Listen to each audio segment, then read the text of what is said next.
जगामध्ये शिष्यामुळे गुरु हा मोठा होत असतो. प्रत्येक ऐका, शिष्यामुळे गुरु हा मोठा होत असतो. शिष्याला जे मोठं पद प्राप्त होतं त्या गुरुमुळे होतं. विठ्ठल औषधामध्ये म्हणत नाही, लातूरमध्ये म्हणत नाही, जगामध्ये सद्गुरू एक अशी व्यक्ती आहे, जीवाचं जीवन घालवण्याचं सामर्थ्य ज्याच्यामध्ये आहे त्याला सद्गुरू म्हणतात. विठ्ठल सांगतात त्या औषधाच्या कारण का हा नित्य नेमाला कसा आहे तर हा मजबूत आहे. नित्य नेमाला कसा आहे तर हा नित्य नेमाला हा पाहून घेतलेला आहे. नित्य नेमाला कसा आहे, नित्य नेमासाठी हा मरणार आहे. विठ्ठल पांडुरंगा आलो तुला मी रुक्मिणीचं धरतो आणि जे आम्हाला धरलं अरे मी म्हणलं सोड, मी म्हणणारे सोड, तो म्हणला आता सोडणार नाही.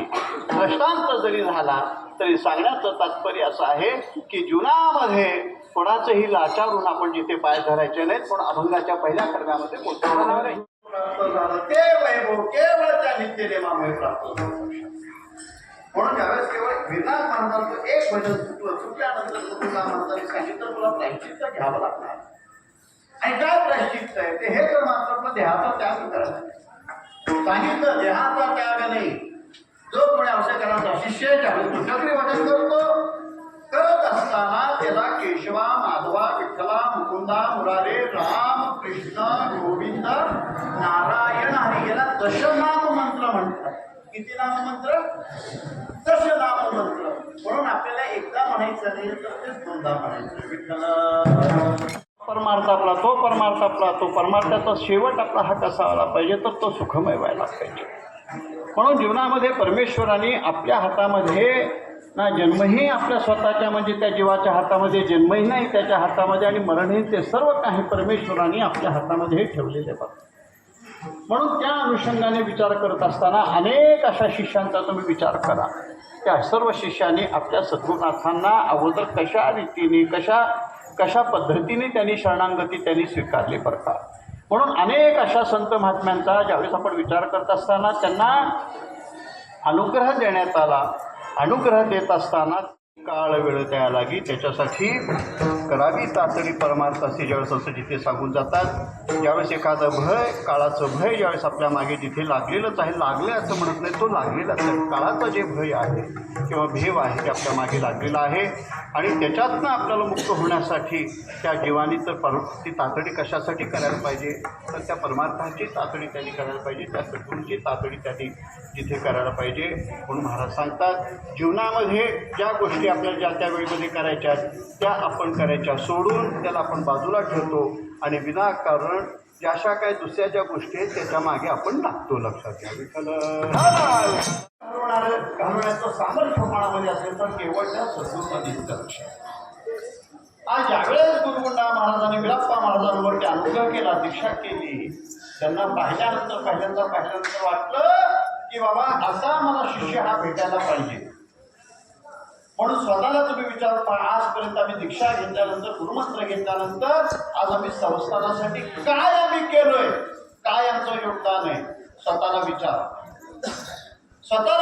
आजपर्यंत आज मी या संस्थानासाठी, विलाप्पा महाराजांसाठी, मलप्पा महाराजांसाठी आज माझं योगदान काय आहे, काय योगदान आहे. थोडंसं आत्मचिंतन करा. नुसतं चिंतन करू नका, आत्मचिंतन करा.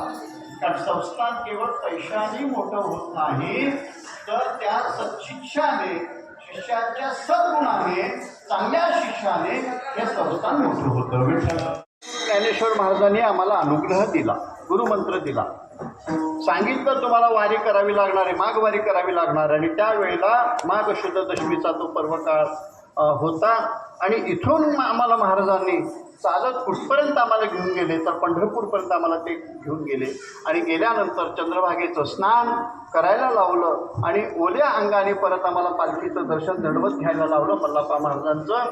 आणि मग दशमीच्या दिवशी महाराजांनी आम्हाला कानात तो मंत्र दिला, तो उपदेश दिला आणि असा आम्हाला तिथे तो मंत्र मिळाला. लक्षात घ्या. म्हणून परवा तर मला एक असा दूरध्वनी आला, मोबाईलवरती सांगितलं की आम्हाला सुट्टी मिळत नाही बाबा, आम्हाला मोबाईलवरतीच ऑनलाईन.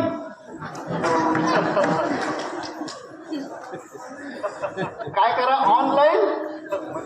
विठ्ठल अत्यंतर नाहीये विठ्ठल.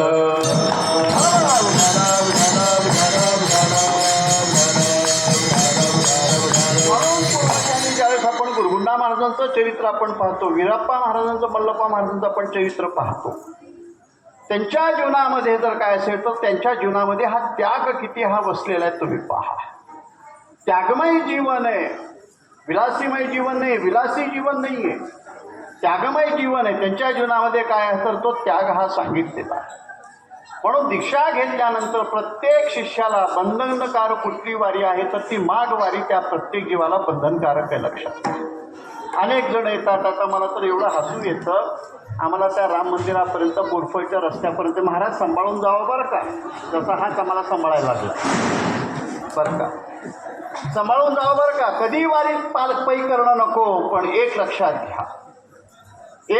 घ्या, सेवेपासून कधी दूर पळू नका. मला एकच सांगायचं, सेवेपासून कधी दूर पळू नका, सेवेपासून कधी दूर जाऊ नका, नित्य नेमापासून कधी वंचित राहू नका. विठ्ठल.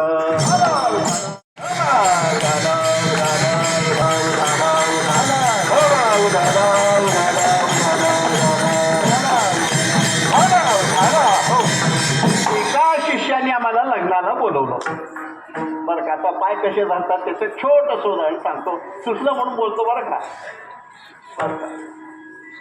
लग्नाला गेलो आणि लग्नाला गेल्यानंतर त्यांनी सांगितलं की गुरु महाराज आल्याशिवाय आम्ही काही लग्न अक्षता मी टाकून घेणार नाही बरं का.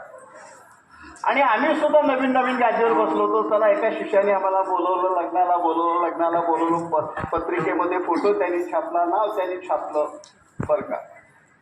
मग सगळ्यांनी सांगितलं आज तुझे गुरु इथे आले, तुला इथे एखादा उखाणा घ्यावा लागणार आहे. मास्तर, तुला उखाणा घ्यावा लागणार आहे. आता मला वाटलं काहीतरी उखाणा घेईल, काहीतरी करेल. आम्ही सुद्धा सावध झालो आणि सावध झाल्यानंतर त्यांनी उखाणा घेतला, पंढरीच्या पांडुरंगा. ऐका, कोणाला तरी कामाला लिहे.